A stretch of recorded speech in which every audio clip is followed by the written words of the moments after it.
Hey everybody, welcome to Drive-Thru Review 263. Today we're going to talk about Splendor, which is a game from Space Cowboys. Plays 2 to 4 players, about 30 minutes. It's about right after your first game, which players will probably need to kind of get used to how everything kind of interlocks together.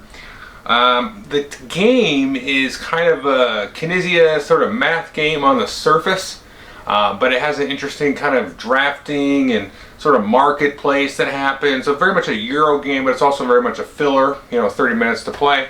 Before I jump into too much of what I think of it, let's go ahead and take a look at how it plays. Okay, here's everything you get in the game. Just a couple of quick comments here. You can see the rule book is very small, basically 2 pages with a little bit on the back here. Very quick, intuitive type of game. Also comes with a nice decent insert. I like to call that out whenever I can. Everything fits nicely in there. Doesn't mess around too much when you shift the box around.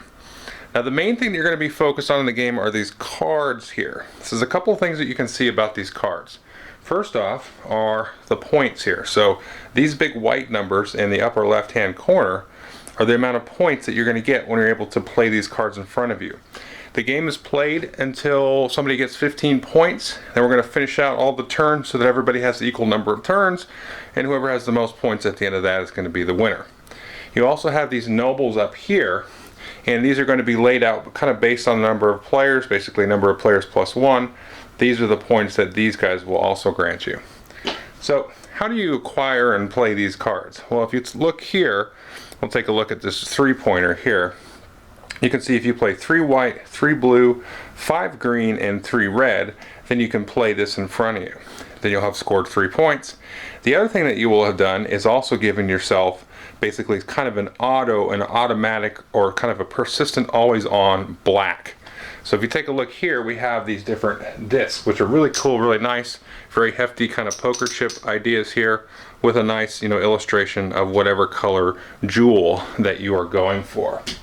So if I have this card in front of me and I've played it already by paying this cost back to the bank, now I'll always have 1 black. So if I go to play maybe this card here, then I don't have to pay a black. See, this requires a black. If I've already got a black in front of me, then I don't have to pay it because I've already got it.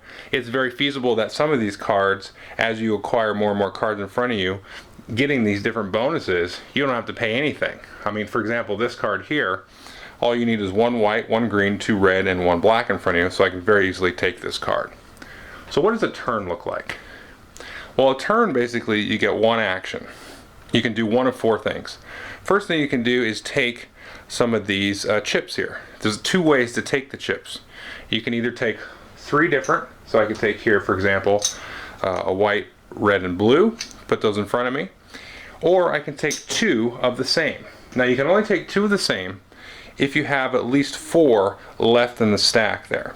So if I had, we were down to like 1 or 2 of these blue ones there, you could not take 2 of the same blue chip. In that case, you'd have to take 3 of the same, 3 different. Now, these yellow ones here, these gold ones, these are special, these are wild, so these can be used to pay the cost of any of the cards there. Now, the way that you get these yellow ones is the only way that you can get them is by reserving a card. So if I reserve a card, I can take a card here, kind of put this in my hand or just put it face down in front of me, and whenever I do that, then I can take a yellow chip. Now, you can only ever have 3 cards reserved, and you can only ever have a maximum of 10 chips, whether it's wild or any of the colors. So you have to keep that in mind. Now the last thing you can do, of course, is play the card. So I can either buy a card outright here from the display, or if I had reserved a card on a previous turn, then I can play that in front of me, paying the cost, again, using any of the bonuses that you may have of the different goods that you've collected, and then, making up the difference with the different chips up there. Now at the end of your turn, you may check up here on the noble row here and see if you have enough bonuses to collect the noble. So in this case, if I had 3 black, 3 blue, and 3 white in bonuses, in this case for the nobles here, you don't actually check the actual chips themselves. You just check all the bonuses that you have played in front of you. Then you can steal at most 1 noble per turn. You can get more on later turns. So the interesting thing about this, and I'll kind of show you this here visually, is if you take a look at this top row, see these have like the 1 dot, these have the 2 dot, and then these here have the 3 dot. So basically they kind of go up in value and complexity and things. So you can see here, this red one here, it gives you a point. You only need 4 white. These other ones here, they don't give you any points. They just give you kind of the bonus there. So if I get this blue one here, I can get that, you know, for those there. Now I can use that here to get this one. Because depending on the player count, you're going to have a lesser or greater amount of these chips.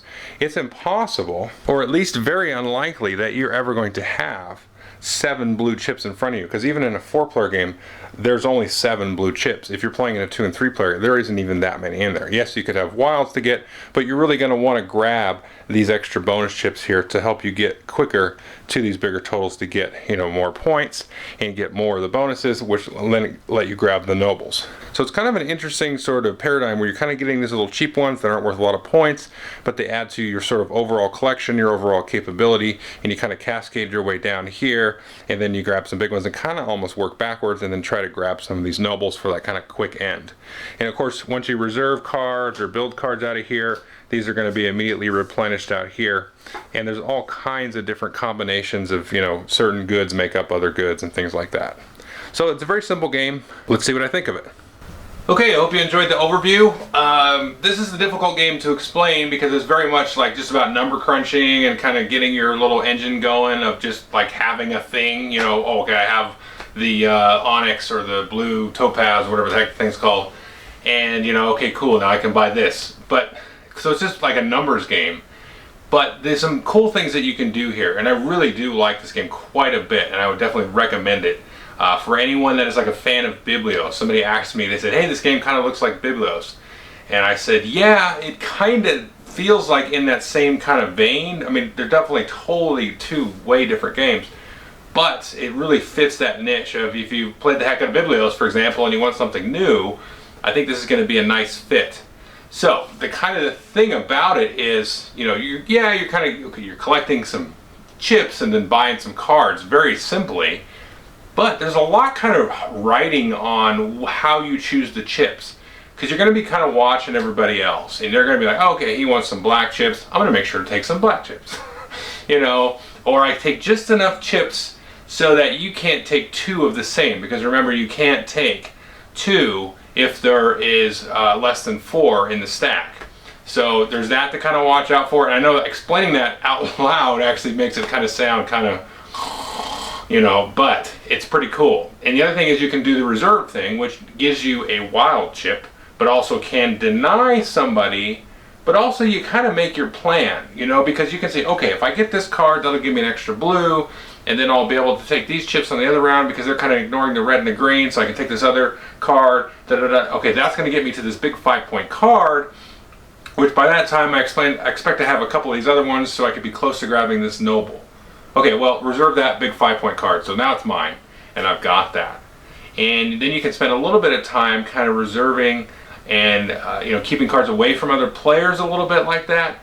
And also, it has this kind of really sort of, you know, your bumping elbows kind of feel when it comes to that. So that's pretty cool, and that's difficult to kind of convey, but there's definitely that aspect of the game big time in there. And the other thing is, we were talking about it today, at lunch actually. I've been playing this with my lunch group, and we were like, you know what, if this game was like little cardboard chits and little chintzy artwork on the cards, it wouldn't feel as fun. And I was like, yeah, you're probably right, because it's very simple in that way, and because the components are so nice, you got the hefty chips, the nice drawings of the jewels on the chips, the really nice artwork on the cards. I don't think I highlighted that too much in the overview, but the artwork is kind of nice and varied throughout. You know, it's very nicely kind of illustrated with a lot of character and expressiveness on the faces. But if it wasn't like that, I don't know how accessible the game would feel, because you know, it'd feel kind of prototypey, just no matter what they threw at it. But because the components are so nice, I think that really gives you into the theme, because you can kind of clink your chips and all that kind of stuff like that, and really feel like you're rich. Which is one of the things this game kind of has. Is, you know, we played it and then I won that particular game, and the other guy was like, you know, you might have won, but I'm still rich. because he had all of these cards and diamonds and jewels and things in front of him. So it has that kind of feeling of like, oh, I'm definitely this, merchant in, whatever, kind of the Arabic area back in whatever time period this is in.